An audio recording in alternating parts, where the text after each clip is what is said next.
السلام عليكم ورحمة الله وبركاته. الحمد لله رب العالمين والعاقبة للمتقين والصلاة والسلام على سيد المرسلين وعلى آله وأصحابه أجمعين. সমস্ত প্রশংসা আল্লাহ রাব্বুল আলামিনের জন্য। অগণিত দরুদ এবং সালাম সর্বশেষ নবী মুহাম্মদুর রাসূলুল্লাহ সাল্লাল্লাহু আলাইহি ওয়াসাল্লামের উপর, তার পরিবারবর্গ এবং সকল অনুসারী অনুগামীদের প্রতি। আল্লাহুম্মা সাল্লি আলাইহিম আল্লাহুম্মা বারিক আলাইহিম। সূরা তাহা 132 নম্বর আয়াত। সূরা তাহা 132 নম্বর আয়াত। আল্লাহ তাআলা বলছেন, হে রাসূল, ওয়ামুর আহলাকা বিস-সালাহ ওয়াসতাবির আলাইহা। হে রাসূল, আপনি আপনার পরিবার পরিজনকে সালাতের নির্দেশ দিন। আমরা আমাদের ভাষায় যদি বলি তাহলে বলতে পারি, আল্লাহর নবীকে আল্লাহ তাআলা বলছেন, হে রাসূল, আপনার পরিবার পরিজনকে আপনি নামাজের দাওয়াত দেন, তাহলে আমি আপনার জন্য রিজিকের ব্যবস্থা করে দিব। ওয়ামুর আহলাকা বিস-সালাহ ওয়াসতাবির আলাইহা লা নাসআলুকা রিজকা নাহনু নারযুকুকা ওয়াল আকিবাতু লিত-তাকওয়া। আপনি নামাজের দাওয়াত দিবেন আর আপনার রিজিকের ব্যবস্থা আমি করব। এই আয়াত থেকে প্রথমত হলো রাসূলুল্লাহ সাল্লাল্লাহু আলাইহি সাল্লামকে আল্লাহ তাআলা জানালেন, যদি কেউ নামাজের দাওয়াত দেয় তাহলে আল্লাহ তাআলা ওই ব্যক্তির রিজিকের জিম্মাদারি নেবেন। জেনে দেওয়া বলে জন বুঝেন তো, জন দেওয়া, জন বেচা বুঝেন? মাশাআল্লাহ, ডাক্তার সাহেব একজন লাগে, ডাক্তার সাহেব না হয় না। কবির ভাই চুপচাপ বসে রয়েছেন, একটু বলবেন তো হ্যাঁ না। তাহলে জন দেওয়া বুঝেন তো? জন, মনে করেন আপনি একজনের কাছে, একজনের বাসায়, একজনের দোকানে চাকরি করেন। আপনার বেতন 10,000 15,000 যাই হোক, আপনি চাকরি করেন। সকাল 9টা থেকে আপনার ডিউটি শুরু হয়, রাত 8টায় ডিউটি শেষ হয়। সকাল 9টা থেকে শুরু হবে আপনার দায়িত্ব, 8টায় শেষ হবে। আচ্ছা বলেন তো, সকালবেলা যখন আপনি দায়িত্ব আদায় করতে আসলেন দোকানে, আপনার কাজের স্থলে, কর্মস্থলে যখন আসলেন, তখন দুপুরবেলা আপনি কি খাবেন না খাবেন এই টেনশন কি আপনি করবেন? দুপুরবেলা আপনি কি খাবেন এই চিন্তা করবেন না? দুপুরে খাবারের ব্যবস্থাপনা করার চিন্তা করবেন না? ভাইজান, আমার ভাষা বুঝেন? দুপুরে আপনি কি খাবেন এই খাবারের ব্যবস্থা নিয়ে আপনার কোনো চিন্তা হবে না? আপনি কিন্তু একজনের ঘরে চাকরি করেন, ওই লোকের চাকরি করেন আপনি, সে আপনাকে মাস শেষে 15,000 10,000 টাকা বেতন দিবে। এবং ওই চাকরির দায়িত্ব আদায় করতে যখন আসলেন সকাল 9টায়, আপনি বাসায় ফিরবেন রাত 8টায়, দুপুরবেলা কি খাবেন এই চিন্তা আপনি করবেন কিনা? করবেন যে না? এই চিন্তা করবে কে? যার ঘরে কাজ করছেন ওই মালিক, নাকি মানু ভাই? হ্যাঁ, আপনি চিনাই যাচ্ছে না, এইভাবে গোছাই গোছাই বসলেন। তাহলে দুনিয়ার মানুষ, আমাদের সীমাবদ্ধতা আছে, আমাদের দুর্বলতা আছে, আমাদের অনেক কিছু আছে। এরপরও আমাদের সাধারণ একটা নিয়ম হলো, আমি যার কাজ করছি তিনি আমার খাবারের চিন্তা করবেন। আমার দায়িত্ব হলো যে কাজ আমাকে তিনি দিলেন ওই কাজ করে যাওয়া, নাকি? আল্লাহ রাব্বুল আলামিন সূরা তাহার 132 নম্বর আয়াতে বলছেন, হে রাসূল, আপনার দায়িত্ব হলো পরিবার পরিজনকে সালাতের দাওয়াত দিবেন, নামাজের দাওয়াত দিবেন। আপনার রিজিকের কোনো টেনশন আপনার নেই, আপনার রিজিকের ব্যবস্থা আমি করে দিব। কেউ যদি মানুষকে নামাজের দাওয়াত দেয়, তো আল্লাহ তাআলা তার রিজিকের জিম্মাদারি আল্লাহ তাআলা নেবেন। আমাদের সমস্যাটা হলো যে আমি নামাজের দাওয়াত দেব আর আমার রিজিকের জিম্মাদারিটা আল্লাহ তাআলা কাছে দেব, ওইটা আমি চাইনি, বরং আমি বলছি যে আল্লাহ, আমার রিজিকের জিম্মাদারিটা আমার কাছেই থাক। এজন্য কবরের মাটি মুখে পড়া পর্যন্ত, কবরের স্থানে গমন করা পর্যন্ত আমার কোনোদিন দুশ্চিন্তা, টেনশন, অস্থিরতা আমার কোনোদিনও দূর হয় না। রিজিকের জন্য কত মিথ্যা, রিজিকের জন্য কত ধোঁকাবাজি, রিজিকের জন্য আত্মীয় স্বজনের সাথে সম্পর্ক নষ্ট, আরো কত কিছু হয়। অথচ কোন ব্যক্তি যদি নামাজের দাওয়াত দেয়, আল্লাহ তাআলা বললেন তার রিজিকের জিম্মাদারি আল্লাহ তাআলা নেবেন। এটা আমার আলোচ্য বিষয় না, কিন্তু কথা প্রসঙ্গে যেহেতু আসলো, কেউ হয়তো মনে মনে ভাবতে পারে যে আমি নামাজের দাওয়াত দেব, আমি তো নামাজ পড়ি না। ওরকম মানুষ তাহলে ঝিনাইদহ নাই, অন্য জায়গায় আর কি। ঝিনাইদহ তো আর ওরকম কেউ নাই, তাই না? অন্যান্য জায়গায় আছে আর কি, যে সে নামাজের দাওয়াত দিবে আরেকজনকে, তার পরিবারের লোকদেরকে সে নামাজের দাওয়াত দিবে, উনি নিজেই তো কি।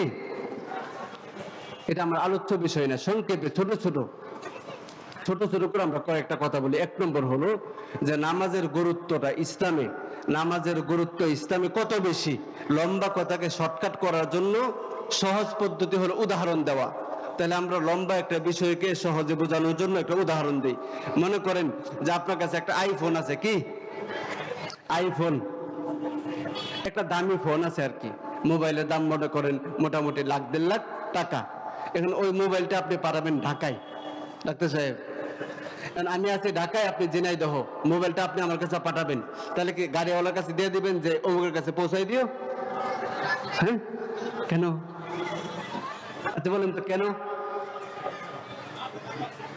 যা দামি জিনিস, এত দামি জিনিস এভাবে কারোর কাছে কি দিয়ে দেওয়া যায় না। হয়তো আপনি ঢাকায় যেয়ে দিয়ে আসবেন, অথবা আমাকে বলবেন যে এসে নিয়ে যান, নাকি না? আমার ভাইরা, যদি আপনি এটা বুঝেন তাহলে এই বিষয়টা অনুধাবন করার চেষ্টা করেন। আল্লাহ রাব্বুল আলামিনের কাছে, আল্লাহ রাব্বুল আলামিনের কাছে সালাতের গুরুত্ব এত বেশি, আল্লাহ তাআলার কাছে নামাজের বিধানের গুরুত্ব এত বেশি। আল্লাহ তাআলা সর্বশেষ নবী, সর্বশ্রেষ্ঠ নবী মুহাম্মদুর রাসূলুল্লাহ সাল্লাল্লাহু আলাইহি ওয়াসাল্লামের কাছে অগণিত বিধান পাঠিয়েছেন আমাদের জীবন পরিচালনা করার জন্য, আমাদের জীবনের বিধি নিষেধ, আমরা কোনটা করব কোনটা করব না, এ জাতীয় অনেক বিধি বিধান আল্লাহ তাআলা জিবরিল আমিন আলাইহিস সালাতু ওয়াস সালামের মাধ্যমে আল্লাহর নবীর কাছে আল্লাহ তাআলা পাঠিয়েছেন, জিবরাইলের মাধ্যমে রাসূলের কাছে বিধানটা পাঠিয়েছেন। কিন্তু নামাজের বিধান, সালাতের বিধান, সালাতের নির্দেশ আল্লাহ তাআলা জিবরিল আমিনের মাধ্যমে আল্লাহর নবীর কাছে পাঠাননি, বরং আল্লাহ তাআলা স্বয়ং বিশ্বনবীকে ডেকে নিয়ে গেলেন আকাশে, সামনাসামনি আল্লাহর নবীকে আল্লাহ তাআলা নামাজের বিষয় বুঝিয়ে দিলেন। সূরা বানী ইসরাঈল 1 নম্বর আয়াত, আল্লাহ তাআলা বলছেন সুবহানাল্লাযী আসরা বিআবদিহি লাইলাম মিনাল মাসজিদিল হারাম ইলাল মাসজিদিল আকসা আল্লাযী বারাকনা হাওলা লিনুরিয়াহু মিন আয়াতিনা ইন্নাহু হুয়াস সামিউল বাসীর। এই আয়াতে মেরাজের ঘটনা বর্ণিত হয়েছে। আল্লাহ রাব্বুল আলামিন রাসূলুল্লাহ সাল্লাল্লাহু আলাইহি ওয়াসাল্লামের কাছে জিবরিল আমিনের মাধ্যমে সালাতের বিধান পাঠাননি, বরং আল্লাহ তাআলা স্বয়ং রাসূলকে ডেকে নিয়ে আকাশে ডেকে নিয়ে যে মেরাজের মাধ্যমে সালাতের বিধানকে সামনাসামনি বুঝিয়ে দিলেন। আল্লাহু আকবার। সহিহ বুখারীর মধ্যে এসেছে রাসূলুল্লাহ সাল্লাল্লাহু আলাইহি ওয়াসাল্লাম বলছেন, অনেক লম্বা হাদিস, আমরা মাঝখানে একটা অংশ বলছি, এটা হলো 349 নম্বর হাদিস। রাসূলুল্লাহ সাল্লাল্লাহু আলাইহি ওয়াসাল্লাম বলেন, আমি যখন মেরাজে গেলাম, আল্লাহ তাআলা আমার উম্মতের উপর 50 ওয়াক্ত সালাতকে ফরজ করে দিলেন, 50 ওয়াক্ত সালাতের বিধান দিলেন। আমি চলে আসলাম, রাস্তায় মুসা আলাইহিস সালাতু ওয়াস সালামের সাথে সাক্ষাৎ হলো। আল্লাহর নবী মুসা আমাকে জিজ্ঞেস করলেন যে মুহাম্মদ, আপনি তো আল্লাহ তাআলার সাথে সাক্ষাৎ করেছেন, তিনি আপনার উম্মতকে কি দিলেন? আমি খুব আনন্দের সাথে বললাম যে আল্লাহ তাআলা সন্তুষ্ট হয়ে, খুশি হয়ে আমার উম্মতকে 50 ওয়াক্ত সালাতের বিধান দিয়েছেন। আল্লাহর নবী মুসা বললেন, আমার অভিজ্ঞতা আছে, আমার অভিজ্ঞতা হলো যে আপনার উম্মত 50 ওয়াক্ত সালাত আদায় করতে পারবেন না, আপনি যান যে কমায় নিয়ে আসেন, একটু কমায় নিয়ে আসেন, কেননা আমার উম্মত এত শক্তিশালী, এরপরে 2 ওয়াক্ত কি পারেনি, আর আপনার উম্মত দুর্বল হবে, ওরা 5 ওয়াক্ত পারবে না, 50 ওয়াক্ত পারবে না। আল্লাহ নবী গেলেন, আল্লাহ তাআলা 5 ওয়াক্ত কমায় দিলেন, আবার আসলেন, মুসা আলাইহিস সালাম আবার পাঠাইলেন, আবার আসলেন, আবার গেলেন, আবার আসলেন, আবার গেলেন, এভাবে 9 বার আসা যাওয়া। কয়বার? প্রত্যেকবার আল্লাহ তাআলা 5 ওয়াক্ত করে কমিয়েছেন, 5 বার করে কমিয়েছেন। তাহলে 9 বারে 9 5 কত হয়? 45 ওয়াক্ত কমিয়েছেন। এরপরে 10 নম্বর বার মুসা আলাইহিস সালাতু ওয়াস সালাম বললেন যে আখির নবী, সর্বশেষ নবী, আপনার উম্মত 5 ওয়াক্ত পারবে না, আপনি আরো কিছু কমিয়ে নিয়ে আসেন। রাসূলুল্লাহ সাল্লাল্লাহু আলাইহি ওয়াসাল্লাম বললেন যে মুসা কালিমুল্লাহকে বললেন যে আমি আল্লাহ তাআলার কাছে নামাজের বিধান কমানোর জন্য একাধারে 9 বার গেছি। কয়বার? প্রত্যেকবার রব্বুল আলামিন 5 ওয়াক্ত করে কমিয়েছেন। তো আমি বারবার যে গেছি, এখন আবারও যাব কমানোর জন্য, আমি এখন লজ্জাবোধ করছি। বারবার যাওয়াটা কি লজ্জাবোধ করছি, আল্লাহ নবী আর জাননি। এই হাদিসের ব্যাখ্যায় কোন কোন মুহাদ্দিসিনে কেরাম বলেন রাসূলুল্লাহ সাল্লাল্লাহু আলাইহি ওয়াসাল্লাম বলছেন যে আমি তো 9 বার গিয়েছি, প্রত্যেকবার 5 ওয়াক্ত করে কমিয়েছেন, এখন যদি আবার যাই, যদি সিরিয়ালে 5 কমায় তাহলে তো কি হয়ে যাবে, দরকার নাই, আমি বরং চলে যাই। রাসূলুল্লাহ সাল্লাল্লাহু আলাইহি ওয়াসাল্লাম 5 ওয়াক্ত সালাত দিয়ে দুনিয়াতে আসলেন। আমরা বলতে চাচ্ছিলাম যে নামাজের বিষয়টা আল্লাহ তাআলার কাছে এই বিধানের গুরুত্ব এত বেশি, জিবরিল আমিনের মাধ্যমে আল্লাহ তাআলা নামাজের বিধানটাকে আল্লাহ নবীর কাছে পাঠাননি, স্বয়ং রাসূলুল্লাহকে আকাশে ডেকে নিয়ে যে সামনাসামনি এই বিধান বুঝিয়ে দিয়েছেন। 2 নম্বর, নামাজের গুরুত্ব বোঝানোর জন্য আমরা বলবো যে আল্লাহ তাআলা যদি নামাজের কথা কোরআনুল কারীমে একবার বলতেন, কয়বার? নামাজের কথা যদি আল্লাহ তাআলা কোরআনে একবার বলতেন তাহলে কি নামাজ ফরজ হতো? একবার বলে ফরজ হতো? কিন্তু রব্বুল আলামিন কোরআনুল কারীমে সালাত শব্দ উল্লেখ করে, সালাত শব্দ উল্লেখ করে 82 বার বলছেন এই কথা, 82 বার। 82 মানে কি 4 করে 2, হ্যাঁ, 82 মানে একবার দুইবার না, 10 বার 20 বার না, 82 বার আল্লাহ তাআলা সালাত শব্দ উল্লেখ করে কোরআনুল কারীমে আয়াত নাযিল করেছেন, রাসূলুল্লাহ সাল্লাল্লাহু আলাইহি ওয়াসাল্লামকে সালাতের নির্দেশনা দিয়েছেন। এজন্য কোন মুসলমান অন্তত যার ভিতরে ঈমান আছে, কোন মুমিন অন্তত আর যা করুক না করুক নামাজ ছাড়তে পারে না। কোন মুমিন অন্তত নামাজ ছাড়তে পারে না, কোন মুমিন কোনোভাবে নামাজ ছাড়তে পারে না। 3 নম্বর গুরুত্ব বোঝানোর জন্য আমরা বলবো যে সালাত আল্লাহ তাআলার কাছে এমন একটা বিধান, নামাজের বিধান আল্লাহ তাআলার কাছে এমন যে কোন উম্মতকে আল্লাহ তাআলা নামাজের বিধান থেকে বাদ দেননি। যদি আমি আয়াতগুলো পড়ে পড়েও শোনাই অনেক সময় লাগবে, আমরা শুধু সংক্ষেপে বলবো। আল্লাহ তাআলা কোরআনুল কারীমের সূরা নূর 41 নম্বর আয়াতে বলছেন যে গাছপালা তরুলতা সহ এমন কোন প্রাণী নাই যার উপর আল্লাহ তাআলা নামাজের বিধান দেননি। বিশেষ করে যুবক ভাইরা, আমার ভাষা বুঝতেছেন যে নামাজের কথা আল্লাহ তাআলা কোরআনুল কারীমে 82 বার বলছেন, আর কোরআনুল কারীমের মাধ্যমে আমাদেরকে জানিয়েছেন যে নামাজ এমন একটা বিধান, এই বিধান থেকে কোন উম্মতকে ছাড় দেওয়া হয়নি, কোন উম্মতকে এই বিধান থেকে বাদ দেওয়া হয়নি। এমনকি গাছ তরুলতা, পশু পাখি, তাদেরকেও সালাতের বিধান থেকে তাদেরকে অব্যাহতি দেওয়া হয়নি, তাদের উপরও নামাজের বিধান। 4 নম্বর হলো রাসূলুল্লাহ সাল্লাল্লাহু আলাইহি ওয়াসাল্লাম সারা জীবন উম্মতদেরকে নামাজের কথা বললেন, সারা জীবন বলে গেছেন। এমনকি মৃত্যুর সময় সুনান আবু দাউদের 5056 নম্বর হাদিসে এসেছে, আলী রাদিয়াল্লাহু আনহু বলেন, আল্লাহর নবী ইন্তেকালের সময় যখন বিশ্ব নবী রাহমাতুল লিল আলামিন দুনিয়া থেকে চলে যাবেন, চলে যাওয়ার সময় আল্লাহর নবীর সর্বশেষ কথা, চলে যাওয়ার সময় আল্লাহর নবীর জবান থেকে উচ্চারিত সর্বশেষ কথা ছিল আসসালাহ আসসালাহ আসসালাহ ওমা মালাকাত আইমানুকুম। আল্লাহ নবী বলছিলেন আসসালাহ আসসালাহ আসসালাহ, নামাজ নামাজ নামাজ। সারা জীবন বলছেন। এই হাদিসগুলো উল্লেখ করলে অনেক লম্বা হয়ে যাবে। এমনকি মৃত্যুর সময়, বুঝেন, একটা লোক মৃত্যুর সময় কোন কথাটা বলে যেটা কোনো কামের না, তাই না? এই যুবক, একটা লোক মৃত্যুর সময় কোন কথাটা বলে যেটা অত বেশি গুরুত্বপূর্ণ না, সবচেয়ে বেশি গুরুত্বপূর্ণ কথাটাই মূলত মৃত্যুর সময় কি বলে, যে এটা না বললে আর হয় না। তার মানে বিশ্ব নবী রাহমাতুল্লিল আলামিনের কাছে সালাতের গুরুত্ব কত বেশি ছিল যে আল্লাহ নবী সারা জীবন বলেও শেষ করেননি। মৃত্যুর সময়, দুনিয়া থেকে চলে যাওয়ার সময়ও বারবার, মানে 3 বার, মানে কি 3 বার মানে আরবিতে বলে জমা, আর বাংলায় বলে বহু বচন, যে এটা বহুবার, অনেকবার আল্লাহ নবী একাধিকবার এই কথা বলে গেলেন, আসসালাহ আসসালাহ আসসালাহ।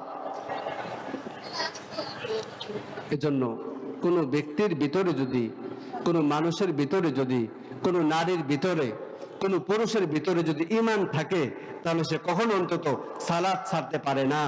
আবার বলি, কোন ব্যক্তির ভিতরে যদি ঈমান থাকে সে কখনো সালাত ছাড়তে পারে না। এই ইসমাইল, তোমার নাম ইসমাইল না? তাই বলি, এটার নাম কি?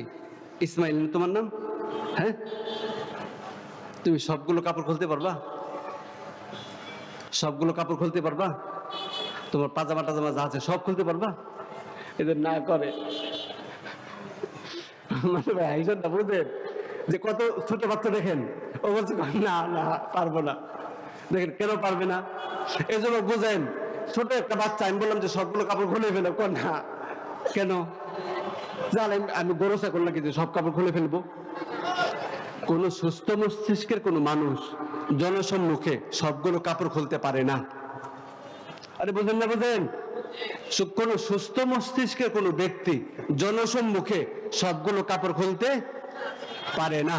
কিন্তু যদি কেউ খুলে ফেলে, কথার কথা আপনি হঠাৎ করে দেখলেন যে এক লোক জন্মদিনের পোশাকে দৌড়ায় চলে আসে আমাদের সামনে, জন্মদিনের পোশাক বুঝেন তো, এইটা তো বুঝেন ঠিকই, জন্মদিনের পোশাকে চলে আসে আমাদের সামনে, তাহলে আপনি কি বলবেন?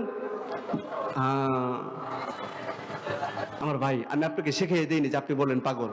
আপনার বিচার হলো এটা যে কোন সুস্থ মস্তিষ্কের মানুষ সবগুলো কাপড় জনসম্মুখে খুলতে পারে না। সুতরাং যদি এমনটা হয় যে কেউ সবগুলো কাপড় খুলে উলঙ্গ অবস্থায় জনসম্মুখে চলে আসে, তাহলে আমরা বলবো লোকটা মনে হয় পাগল। পাগল না হলে সবগুলো কাপড় খুলে এভাবে জনসম্মুখে সে আসতে পারতো না। একই কথা কোন মুমিন নামাজ ছাড়তে পারে না, একই কথা কোন মুমিন নামাজ ছাড়তে পারে না, কোন মুমিন নামাজ ছাড়তে পারে না। যদি কোন মুমিন নামাজ ছেড়ে দেয়, নিয়মিত নামাজ পড়ে না, বোঝা যাবে তার ভিতরে ঈমান নাই। কেননা কোন সুস্থ মানে সুস্থ ঈমানদার, কোন সুস্থ ঈমানদার যার ঈমানের মধ্যে ভেজাল নাই, যার ঈমানের মধ্যে ত্রুটি নাই, যার ভিতরে যারা পরিমাণ ঈমান আছে, ওরকম বিশুদ্ধ সহি খাঁটি ঈমানদার কোন ব্যক্তি অন্তত সালাত ছাড়তে পারে না। সহিহ মুসলিম 148 নম্বর হাদিস, সহিহ মুসলিম ঈমান অধ্যায় 148 নম্বর হাদিস, রাসূলুল্লাহ সাল্লাল্লাহু আলাইহি ওয়াসাল্লাম বলছেন যে ঈমান আর কুফর, কুফর বুঝেন তো, ঈমান আর কুফরের মধ্যে পার্থক্য হলো নামাজ ছেড়ে দেওয়া।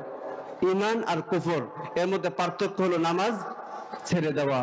ঈমান আর কুফরের মধ্যে পার্থক্য হলো নামাজ ছেড়ে দেওয়া। তার মানে আগের কথা যে সবগুলো কাপড় খুলে রাখা আর সবগুলো কাপড় পরিধান করে, এর মধ্যে পার্থক্য হলো যে মস্তিষ্কের সুস্থতা অথবা অসুস্থতা, মস্তিষ্ক বিকৃতি অথবা কি, বুঝলেন? সহিহ ইবনে হিব্বান, সহিহ ইবনে হিব্বানের 1463 নম্বর হাদিস, রাসূলুল্লাহ সাল্লাল্লাহু আলাইহি ওয়াসাল্লাম বলছেন মান তারাকা সলা ফাকাদ কাফার, মান তারাকা সলা, যে লোক সালাত ছেড়ে দিল, তরক করলো, ফাকাদ অবশ্যই সে কাফার। তাহলে কি হলো? যদি কেউ ইচ্ছা করে নামাজ ছেড়ে দেয় তাহলে সে কি হবে? আমার ভাইরা মানে এই জায়গায় এই যে কি বলে, আপনি শুনতেছেন ওয়াজ, আলহামদুলিল্লাহ, যে এই লোকটা দেখেন যদি ওয়াজ শুনতো তাহলে কিন্তু আমাদের চেয়েও সে বেশি জানতো। কারণ আমি তো হয়তো 2টা মাহফিলে ওয়াজ করছি, আর সে প্রত্যেক রাতে অন্তত 8-10 জন বক্তার ওয়াজ শুনে। এই যে এই লোক, এর যদি ওয়াজ গুলো ভালো করে শুনতো তাহলে আমাদের থেকে কি সে বেশি জানতো। আপনি তো 3 দিন মাহফিল শুনতেছেন, এরপর আর কোথাও যাবেন না যাবেন ঠিক নাই। এই ব্যক্তি কিন্তু সব মাহফিলে যায়, প্রত্যেকদিন 5-7 জন বক্তার কি শুনে, ওয়াজ শুনে। এই মসজিদ খেয়াল করেন, এই যে মসজিদ, আজান হয়েছে আমি শুনছি, ইকামত হচ্ছে, ইকামতের শব্দ মাঠে আসতেছে, আমি এখানে গুজুমুজু কি কাজ করতেছি, জামাত চলতেছে। বুঝেন? একটা হলো কি যে আমি আজান শুনিনি, একটা হলো আমি ইকামত শুনিনি, একটা হলো যে আমি দূরে ছিলাম, একটা হলো আমি ব্যস্ত ছিলাম, একটা হলো আমি অসুস্থ ছিলাম। কথার কথা একটা একটা মিলটাল আছে, কিন্তু এই মসজিদের পাশে আমি কি করছি, গুটুগুটু করতেছি, ওই জায়গায় আজান আমি শুনেছি, এমনকি ইকামত শুনছি, এমনকি ইমাম সাহেবের আল্লাহু আকবার ধ্বনি আমি শুনছি, ইমাম সাহেবের কেরাতের আওয়াজ শুনছি, অথচ আমি আমার কাজ করেই যাচ্ছি, আমি ভ্রুক্ষেপও করিনি। ওই লোকের ঈমান কিভাবে থাকতে পারে আমি জানি না, ওইটা আমার বুঝে আসে না। ওইটা আমার মেধার দুর্বলতা, আমার বোধ শক্তির কমতির কারণে হতে পারে। আমার এটা বুঝে আসে না যে নামাজের পাশে দাঁড়িয়ে এক লোক অন্য কোনো কাজ করবে অথচ নামাজের মধ্যে যাবে না। তার ঈমান কিভাবে থাকতে পারে, তার ঈমান কিভাবে সুস্থ থাকতে পারে? যাই হোক ভাইরা, সূরা মুদ্দাসসির, আল্লাহ, সূরা মুদ্দাসসির 42-43 আয়াত, সূরা মুদ্দাসসিরের 42-43 নম্বর আয়াত, আল্লাহ তাআলা বলছেন জাহান্নামীদেরকে যখন জাহান্নামে নিয়ে যাওয়া হবে তখন জাহান্নামের গেটে যে সকল ফেরেশতারা থাকবে তারা জাহান্নামীদেরকে প্রশ্ন করবে যে তোমরা জাহান্নামে কেন আসলে। يتساءلون عن المجرمين ما سلككم في سقر قالوا لم نك من المصلين ولم نك نطعم المسكين وكنا نخوض مع الخائضين। আল্লাহ তাআলা বলেন জাহান্নামীদেরকে যখন জাহান্নামে নিয়ে যাওয়া হবে তখন জাহান্নামের গেটের ফেরেশতারা প্রশ্ন করবে মা সালাকাকুম ফি সাকার, তোমরা জাহান্নামে কেন আসলে, কোন জিনিস তোমাদেরকে জাহান্নামে নিয়ে আসলো।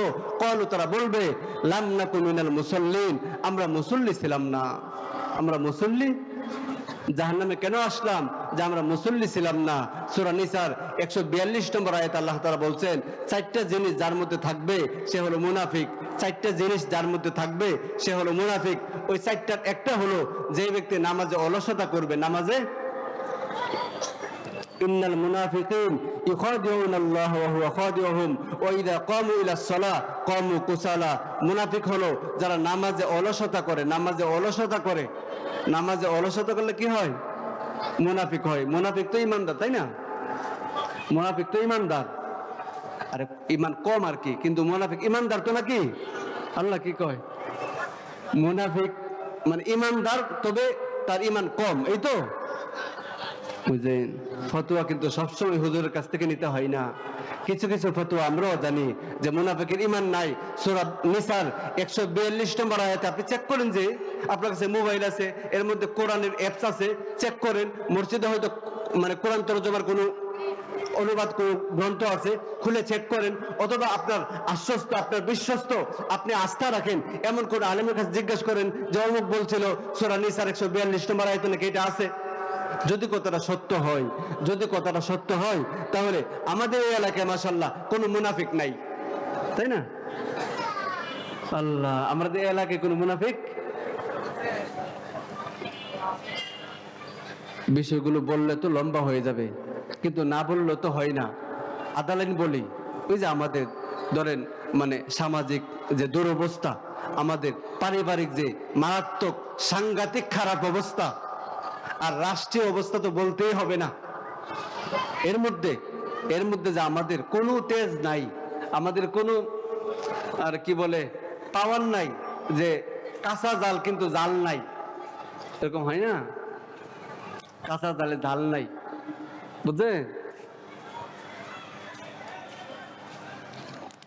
মানে হয় কি, ধরেন একজন ইমানদার, শোনেন কথা, একজন ইমানদার আর একজন মুমিন, মুমিন পাশাপাশি, আমি তাকে মারলাম, লাগলো না, তা আপনার ভিতরে কেমন ইমান? বুঝলেন রে? আরে হাদিসে আসছে সকল মুমিন একই দেহের মতো। তাহলে আপনার হাত কাটলো তো আপনি খবর পাননি, ঠিক পাননি, তার মানে আপনি খুব সুস্থ মানুষ, তাই না? আপনার পা কেটেছে, পা এই বাম পায়ের একদম আঙ্গুলের মাথায় কেটেছে, তাহলে আপনি ঠিক পাবেন কাটছে? এই যুবক ঠিক পাবেন? মানে পায়ের একদম কানি আঙ্গুলের মাথায় একটু কেটেছে, এত দূরে কাছে, আপনি ঠিক পাবেন? হ্যাঁ, তাহলে আল্লাহ নবী বলছেন মুমিন সব কি একই দেহ।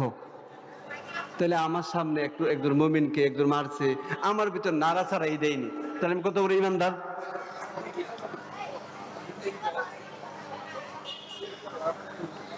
শুধু ওরকমই না বিষয়টা, বিষয়টা শুধু ওরকমই না। সূরা জুমার 71 নম্বর আয়াতে এসেছে, সূরা জুমারের 71 নম্বর আয়াত, আল্লাহ তাআলা বলেন জাহান্নামীদেরকে জাহান্নামে কিভাবে নেওয়া হবে আর তাদেরকে কি কি বলা হবে। আল্লাহ তাআলা বলছেন ওয়াসিকাল্লাযীনা কাফারু ইলা জাহান্নামা যুমারা হাত্তা ইযা জাউহা ওয়া ফুতিহাত আবওয়াবুহা ওয়া ক্বালা লাহুম খাযানাতুহা ألم يأتكم رسل منكم يتلون عليكم آيات ربكم وينذرونكم لقاء يومكم هذا قالوا بلى। আল্লাহ তাআলা বলেন জাহান্নামীদেরকে গরুর রাখাল যেরকম গরুদেরকে হাঁকিয়ে নিয়ে যায়, ওরকম ফেরেশতারা জাহান্নামীদেরকে জাহান্নামের মধ্যে হাঁকিয়ে নিয়ে যাবে। তাদেরকে প্রশ্ন করা হবে, আলাম ইয়াতিকুম রুসুলুম মিনকুম ইয়াতলুনা আলাইকুম আয়াতি রাব্বিকুম ওয়া ইনযিরুনাকুম লিকা ইয়াউমিকুম হাদা। এমন কেউ কি তোমাদের কাছে যায়নি? এমন কেউ কি তোমাদের কাছে যায়নি যারা তোমাদেরকে আল্লাহর আয়াত তেলাওয়াত করে করে তোমাদেরকে বোঝাতো? এমন কেউ কি তোমাদের কাছে যায়নি যারা আল্লাহর আয়াত পাঠ করে করে এই দিন সম্পর্কে তোমাদেরকে সতর্ক করত? এমন কেউ কি তোমাদের কাছে যায়নি যারা বিচার দিবস সম্পর্কে তোমাদেরকে অবহিত করত? এমন কেউ কি তোমাদের কাছে যায়নি যারা তোমাদেরকে আল্লাহর আদালত সম্পর্কে তোমাদেরকে ইনফরমেশন করত?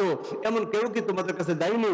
ওই কপাল পোড়ারা বলবে কলু বালা, যে হ্যাঁ আমাদের কাছে গিয়েছিল, আমাদের কাছে গিয়েছিল, আমাদের কাছে গিয়েছিল, কিন্তু আমরা কি তাদের কথা মানিনি। তখন আফসোস করতে করতে মানুষ হাত কামড়িয়ে ফেলবে, হাত হয়তো ধ্বংস করে ফেলবে, কিন্তু আফসোস কোনোদিনও শেষ হবে না। এটা ভিন্ন কথা। আমরা বলছিলাম যদি কেউ নামাজের দাওয়াত দেয়, যদি কেউ নামাজের দাওয়াত দেয়, আল্লাহ তাআলা ওই ব্যক্তির রিজিকের জিম্মাদারি আল্লাহ তাআলা গ্রহণ করবেন। মনে আছে? আল্লাহ, মনে করেন যে আপনি বাসা থেকে যে আমাদের মসজিদে আসেন, বাসা থেকে যে মসজিদে আসেন, তখন কয়টা বাসা আপনি পার হয়ে আসেন, কয়টা বাসা অতিক্রম করে আসেন? আপনি বাসা থেকে মসজিদে আসার সময় কখনো কি রাস্তায় কাউকে পান না? কবির ভাই, আপনার বাসা আর মসজিদ মাঝখানে কয়টা বাসা? হ্যাঁ, মাত্র বুঝেন তিনটা। হতে পারে কবির ভাই ব্যস্ত মানুষ, সব সময় উনি সময় পায় না, সারাদিনে একবারও কি সময় পায় না? আমরা সব সময় একই সময়ে মসজিদ যেতে পারি না, মাঝে মাঝে দেরি হয়, কিন্তু কখনো কি একটু আগে আগে যেতে পারি না? কখনো একটু আগে আগে যেতে পারি না? পারি। দেখেন, তিনটা ঘর অতিক্রম করে আমি মসজিদে যাই, যদি অন্তত সপ্তাহে একবার, খেয়াল করেন, অন্তত সপ্তাহে একবার যদি ওই তিনটা করে একটু নক করতাম যে নামাজের সময় হয়ে গেছে, বনি চাচা আঙ্কেল খালা অমুক তমুক, চলো একটু নামাজ পড়ে আসি, এই বলে চলে গেলাম। সপ্তাহে একবার, বুঝলেন, এটা কঠিন জটিল কোনো কাজ না। সপ্তাহে একবার মাত্র গেলেন, একটু ডেকে গেলেন, ওরা যায়নি। তাহলে সপ্তাহে যদি আপনি একবার বলেন, মাসে বলা হবে 4 বার, কমপক্ষে মাসে 4 বার। বোঝেননি হিসাব? কথার কথা আর কি। সপ্তাহে আপনি প্রতিবেশীর একটা বাসায় নক করেন একবার, তাহলে মাসে কমপক্ষে নক করা হবে 4 বার, তাহলে 12 মাসে 48 বার। খেয়াল করেন, তার মানে এক বছর আপনি তাকে অন্তত 40-45 বার, একটা কথার কথা, এক বছরে আপনি এই লোকটাকে নামাজের জন্য অনুরোধ করলেন, নামাজে যাওয়ার জন্য অনুরোধ করলেন, নামাজে যাওয়ার জন্য তাকে অনুরোধ জানালেন কমপক্ষে 40-45 বার। আচ্ছা বলেন তো, আপনার প্রতিবেশী কি এত বেশি বেহায়া, যে এত বেশি নির্লজ্জ, যে তাকে 40-45 বার অনুরোধ করার পরেও সে আমার অনুরোধটা রাখবে না? এত বেহায়া, এত নির্লজ্জ প্রতিবেশী আছে আপনার? এখন বলবে না, এখন বলবে না, এখন বলে না। খেয়াল করেন, আপনার প্রতিবেশী যারা, তাদের মধ্যে কি এত বেশি বেহায়া, এত বেশি নির্লজ্জ কেউ আছে যে তাকে 40-45 বার অনুরোধ করার পরেও সে আমার অনুরোধটা রাখবে না? নাই। হ্যাঁ, তাহলে দোষটা কার কোন? আল্লাহ। এজন্য দুনিয়াতে এবং আখিরাতে, দুনিয়াতে এবং আখিরাতে যদি আমরা সফলতা অর্জন করতে চাই, দুনিয়াতে এবং আখিরাতে যদি আমরা সফলতা অর্জন করতে চাই, দুনিয়াতে এবং আখিরাতে যদি আমরা সফল হইতে চাই, দুনিয়াতে এবং আখিরাতে যদি আমরা সফল কাম হতে চাই, দুনিয়াতে এবং আখিরাতে যদি আমাদের জীবনকে সফল সার্থক করতে চাই, আল্লাহ রাব্বুল আলামিন সূরা আলে ইমরানের 104 নম্বর আয়াতে বললেন, ওয়াল তাকুম মিনকুম উম্মাতুন ইয়াদউনা ইলাল খায়র ওয়া ইয়া'মুরুনা বিল মারুফ ওয়া ইয়ানহাউনা আনিল মুনকার ওয়া উলাইকা হুমুল মুফলিহুন। তোমাদের মধ্যে একটা দল এমন থাকবে যারা ইয়াদউনা ইলাল খায়র, মানুষদেরকে কল্যাণের দিকে আহ্বান করবে, ভালো কাজের দিকে দাওয়াত দিবে। তারা ইয়া'মুরুনা বিল মারুফ ওয়া ইয়ানহাউনা আনিল মুনকার, তারা ভালো কাজের নির্দেশ করবে, মন্দ কাজে নিষেধ করবে। ওয়া উলাইকা হুমুল মুফলিহুন, আল্লাহ তাআলা বলেন তারা হবে দুনিয়াতে এবং আখিরাতে সফল। সফলতার ছোট্ট একটা মানে অর্থ বলি, আমরা হলে আমাদের পেছ লাগে। সূরা আলে ইমরানে এসেছে, আমি লম্বা আয়াতটা বলবো না, মাঝখানে একটা অংশ বলি। সূরা আলে ইমরানের মধ্যে এসেছে সফলতা কাকে বলে। দুনিয়ার সবচেয়ে বড় সফলতা, দুনিয়ার সবচেয়ে বড় সফলতা হলো ঈমান নিয়ে মৃত্যুবরণ করা। আবার বলি, দুনিয়াতে সবচেয়ে বড় সফলতা হলো ঈমান নিয়ে মৃত্যুবরণ করা, আর আখিরাতে সবচেয়ে বড় সফলতা হলো জাহান্নাম থেকে মুক্তি লাভ করা, জান্নাত প্রাপ্ত হওয়া। দুনিয়াতে সফলতা হলো ঈমান নিয়ে মৃত্যুবরণ করা, আর আখিরাতে সফলতা হলো জাহান্নাম থেকে মুক্তি লাভ করা আর জান্নাত প্রাপ্ত করা। আল্লাহ তাআলা সূরা আল ইমরানের মধ্যে বলছেন, ফামান যুহজিহা আনিন নার ওয়া উদখিলাল জান্নাতা ফাকাদ ফাজ, যাকে জাহান্নাম থেকে মুক্তি দান করা হয়েছে, যাকে জান্নাত প্রদান করা হয়েছে, ফাকাদ ফাজা, অবশ্যই অবশ্যই সে সফলকাম হয়েছে। এজন্য আমরা দুনিয়াতে এবং আখিরাতে যদি সফলতা অর্জন করতে চাই, তাহলে সূরা আল ইমরানের 104 নম্বর আয়াতের ভাষ্য অনুযায়ী আমরা মানুষদেরকে ভালো কাজের আদেশ করব, মন্দ কাজে নিষেধ করব। হতে পারে আমি গরিব, হতে পারে আমার সম্মান নেই, হতে পারে মানুষ আমাকে মূল্যায়ন করে না, কিন্তু আল্লাহ তাআলা আমাকে সফলতা দিবেন দুনিয়াতে এবং আখিরাতে। সূরা নিসার 114 নম্বর আয়াতে আল্লাহ তাআলা বলছেন, লা খায়রা ফি কাসীরিম মিন নাজওয়াহুম ইল্লা মান আমারা বিসাদাকাতিন আও মারুফিন আও ইসলাহিন বাইনান নাস। হে রাসূল, যারা মানুষদেরকে ভালো কাজের আদেশ করে, যারা মানুষদেরকে ভালো কাজের পরামর্শ দেয়, যারা মানুষদেরকে ভালো কাজের জন্য উৎসাহ প্রদান করে, আল্লাহ তাআলা বলছেন, ফাসাউফা নুতিহি আজরান আযীমা, আমি তাদেরকে মহান পুরস্কার দেব, মহান পুরস্কার, মহান পুরস্কার দেব। আমি প্রায় সময় ওই মহানটা বোঝানোর জন্য উদাহরণ দেই। মনে করেন কথার কথা, আগামীকালকে ফজরের নামাজ যদি কেউ এই মসজিদে জামাতের সাথে পড়তে পারে, তাহলে তাকে আমি বড় একটা পুরস্কার দিব। একই কথা আমাদের দেশের এমপি বললেন যে আগামীকাল ফজরের সময় যদি আসুন্নাহ মসজিদে কেউ ফজরের নামাজ পড়তে পারে জামাতের সাথে, আমি তাকে বড় একটা পুরস্কার দিব। একই কথা প্রধানমন্ত্রী বললেন, আগামীকাল ফজরে আসুন্নাহ মসজিদে যদি কেউ জামাতের সাথে ফজরের নামাজ পড়তে পারে, তাকে বড় একটা পুরস্কার দিব। বলেন তো, তিনটা বড় কি সমান? তিনটা বড় সমান? তার মানে বড়টা কত বড় হবে ওটা নির্ভর করে ওই কথাটা বলছে যে ব্যক্তি, তার ব্যক্তিত্বের উপর। বড়টা কত বড় হবে, মহানটা কত মহান হতে পারে, এটা নির্ভর করে যে ব্যক্তি কথা বলছে ওই ব্যক্তির ব্যক্তিত্বের উপর। তাহলে আল্লাহ তাআলা বলছেন, ফাসাউফা নুতিহি আজরান আযীমা, আমি তোমাদেরকে মহান পুরস্কার দেব। যারা ভালো কাজের আদেশ করবে, যারা মন্দ কাজে নিষেধ করবে, আমি তাদেরকে মহান পুরস্কার দেব। প্রশ্ন হলো, এই কথাটা বলছেন কে? রব্বুল আলামিন।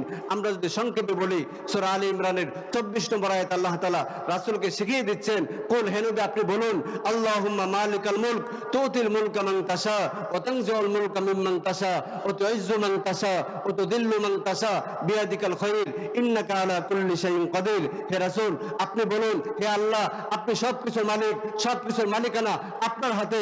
আপনি চাইলে কাউকে রাজত্ব দান করতে পারেন, আর আপনি চাইলে মুহূর্তের মধ্যে ওই বাদশাকে ভিক্ষুক বানাই দিতে পারেন, আরেকজনের পাশের রাষ্ট্রের মেহমান বানাই দিতে পারেন। আপনি চাইলে কাউকে ইজ্জত দান করতে পারেন, আর আপনি চাইলে মুহূর্তের মধ্যেই কাউকে বেইজ্জত করতে পারেন। বিয়াদিকাল খায়র, যাবতীয় কল্যাণ আপনার হাতে। ইন্নাকা আলা কুল্লি শাইইন কাদির, আপনি সব কিছুর উপর আপনি ক্ষমতাবান, যা ইচ্ছা আপনি করতে পারেন। তুলিজুল লাইলা ফিল নাহার ওয়া তুলিজুন নাহারা ফিল লাইল, আপনি চাইলে আপনি রাতকে দিন বানান, দিনকে রাত বানান। ওয়া তুখরিজুল হাইয়া মিনাল মাইয়িত ওয়া তুখরিজুল মাইয়িতা মিনাল হাই, আর আপনি জীবনকে মৃত্যু দান করেন, আর মৃতকে আপনি জীবন দান করেন। ওয়াতারযুকু মান তাশা বিগাইরি হিসাব, আর আপনি যাকে ইচ্ছা, আর আপনি যাকে ইচ্ছা হিসাব ছাড়া রিজিক প্রদান করেন। তাহলে মহান আল্লাহ রাব্বুল আলামিন এই কথা বলছেন যে আমি তোমাদেরকে মহান পুরস্কার দেব। তাহলে এই মহানটা কত মহান হতে পারে, এই মহানটা কত মহান হতে পারে। আল্লাহ তাআলা আমাদেরকে আমাদের সাধ্য অনুযায়ী ভালো কাজের আদেশ করা, আমাদের সাধ্য অনুযায়ী মন্দ কাজে নিষেধ করা আল্লাহ তাআলা আমাদের জন্য সহজ করে দিন। এই বিধান পালন করা আল্লাহ তাআলা আমাদের জন্য সহজ করে দিন। এই বিধানের মাধ্যমে দুনিয়াতে এবং আখিরাতে সফলতা অর্জন করা আল্লাহ তাআলা আমাদের জন্য সহজ করে দিন। আমিন।